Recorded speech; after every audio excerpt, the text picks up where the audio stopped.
మనం ఏదన్నా particular ఎలిమెంట్‌లో content మొత్తం చూపించకుండా ఫిక్స్డ్ నంబర్ ఆఫ్ లైన్సే చూపించాలి అని అనుకుంటే, ఈ 3 ప్రాపర్టీస్‌ని యూజ్ చేస్తాం. కానీ ఇలా ఇస్తే లాస్ట్‌లో 3 డాట్స్ అనేవి రాదనమాట. ఈ వేరే ప్రాపర్టీస్ అనేవి యూజ్ చేయాలి. ఓవర్‌ఫ్లో హిడెన్ అనేది ఇక్కడ కూడా మనము యూజ్ చేయాలి. తర్వాత లైన్ క్లాంప్ యూజ్ చేయాలి.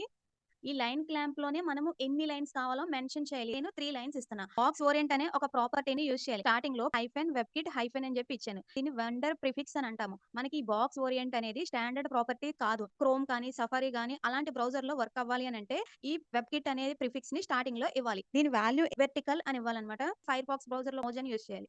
ఎంఓజెడ్. అడిషనల్‌గా ఇంకొక ప్రాపర్టీని యూజ్ చేయాలి. డిస్‌ప్లే అనే ఒక ప్రాపర్టీని యూజ్ చేసి దాంట్లో వెబ్‌కిట్ బాక్స్ అని చెప్పి యూజ్ చేయాలి. ఇప్పుడు మనకొస్తుందా అంటే రావట్లే. ఎందుకనంటే ఇక్కడ నేను లైన్ క్లాంప్ అనే ఒక ప్రాపర్టీ తీసుకున్నాను కదా! ఆ ప్రాపర్టీ కూడా స్టాండర్డ్ ప్రాపర్టీ కాదు.